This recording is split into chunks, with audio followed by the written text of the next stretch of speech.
नमस्कार, मैं विकास, आप देख रहे हैं जस्ट टीवी इंडिया। और इस समय बहुत ही फेमस हस्ती मेरे साथ है, बिरजू पहलवान। 3 बार हिंद केसरी रह चुके हैं। नेशनल का तो मुझे पता नहीं, बहुत सारे नेशनल जीते हैं, इंटरनेशनल भी गए हैं, लेकिन 3 बार हिंद केसरी रह चुके हैं। कॉमनवेल्थ गेम में भी ये खेलते जो भारत में हुए थे, लेकिन बहुत सारे हादसे ऐसे हुए जो कॉमनवेल्थ में ये नहीं खेल पाए।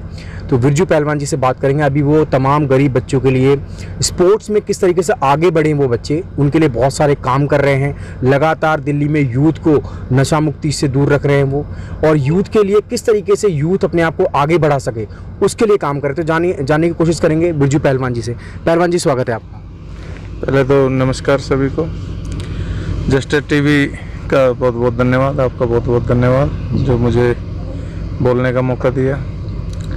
तो आप क्या पूछना चाहते हो? सर, मैं वही पूछना चाहता हूँ, अभी आप लगातार जो दिल्ली में काम कर रहे हैं, यूथ के लिए काम कर रहे हैं, भटक रहा है यूथ, तो आप उसको रेसलिंग की तरफ लेकर आ रहे हैं, स्पोर्ट्स की तरफ लेकर आ रहे हैं, कैसा कार्य कर रहे हैं आप? देखिए, मैं हमारा समयपुर बादली मेरी एकेडमी है खुद की, मेरे पापा जी चलाते थे उसको, अब मैं देख कर रहा हूँ।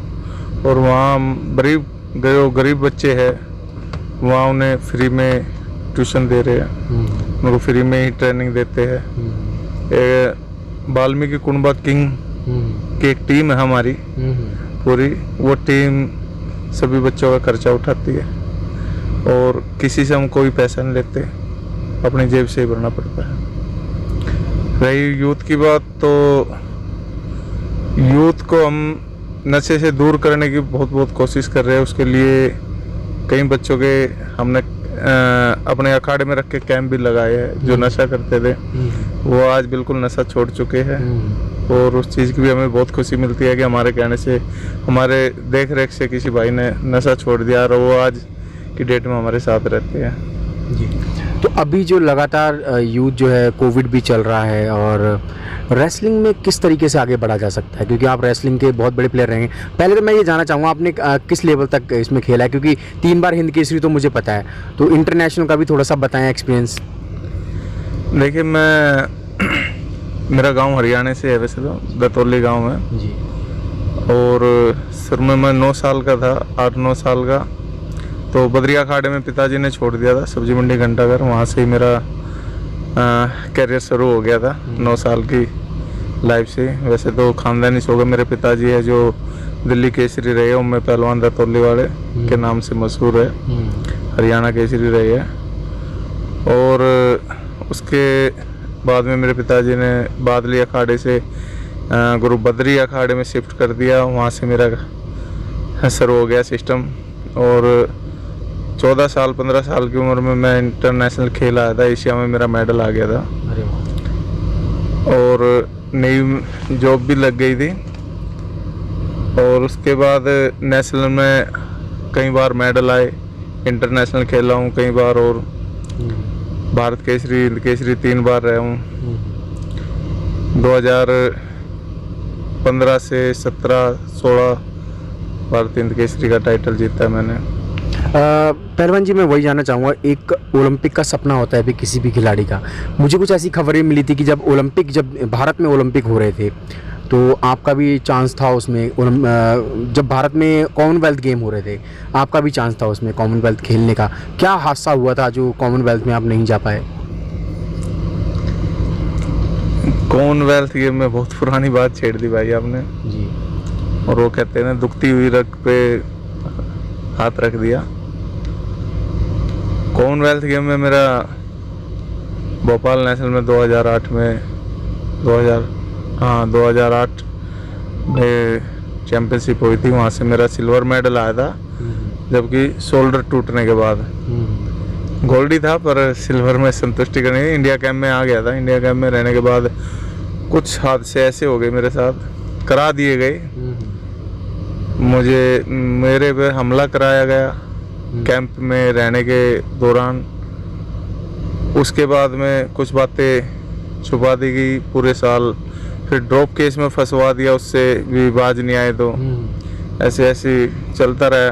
कुछ ना कुछ जातिवाद है, सभी लोग तो नहीं ऐसे, पर कुछ लोग हैं, कुछ लोगों ने किया। जैसे नरसिंह पहलवान के साथ हुआ।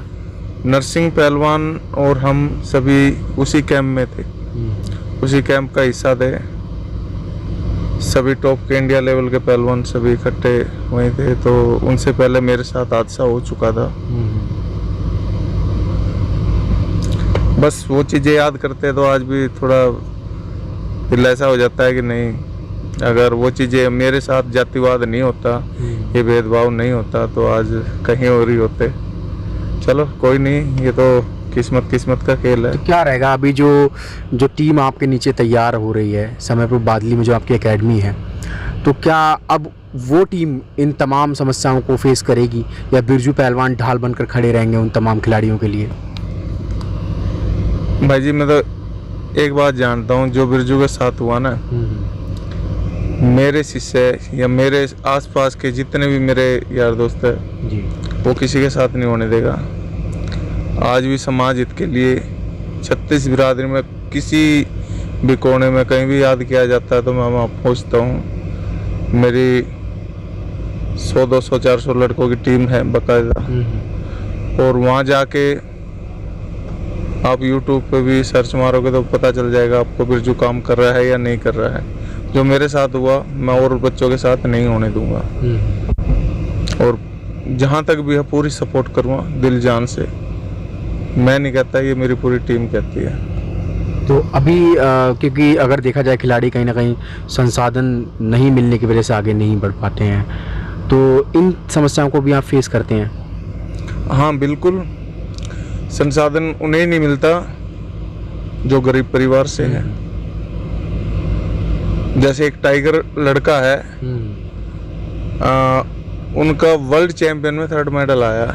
अभी 4-5 दिन पहले मैंने वीडियो देखी, वो लड़का रो रहा है, उसके घर की कंडीशन नहीं है, उसकी मदद के लिए कोई नहीं पहुंचा। क्यों नहीं पहुंचा? कि वो वाल्मीकि समाज से था। तो ये भेदभाव देखने को मिलता है, इससे मैं गुजर चुका हूँ भाई जी, और ये मेरे साथ हुआ है। तो मुझे ये दुनिया बोलती है बोलते नहीं ऐसा नहीं होता, पर मैं इस चीज़ को फेस कर चुका हूँ, मुझे पता है ऐसा होता है। मुझ पे इतना प्रेशर था 2010 के कॉमनवेल्थ में कि मैं आप लोगों को बता नहीं सकता कि कहाँ से कहाँ के सपने थे और कहाँ पहुँचा दिए इन लोगों ने। चलो कोई नहीं, तो किस्मत की बात है भाई। बस आपने पहले बंदे आप हो जिन्होंने ये सवाल किया। मुझे नहीं पता आपको ये कहाँ से पता चली खबर और कहाँ से नहीं। तो आने वाला प्लान क्या है बिरजू पहलवान का? अब आने वाला प्लान यही है कि रेसलिंग कराएंगे बच्चों को। मेरी मार्शल आर्ट की भी कोच रख रखे मैंने, उसकी भी ट्रेनिंग दे रहे हैं हम समयपुर बादली में जी। हमारा मायो प्लस जिम है जी। वनील भाई, सुनील भाई, तेजवीर कोच साहब वो संभाल रहे हैं वहाँ पे, और कम से कम 40-50 बच्चे हमारे मार्शल आर्ट की ट्रेनिंग कर रहे हैं। MMA, जूडो, वुशु वगैरह सभी कर रहे हैं। रेसलिंग का एक उसी के अंदर कर रखा है हमने, जितनी भी जो भी फैसिलिटी मिल रही है उसी के अंदर हम कर रहे हैं।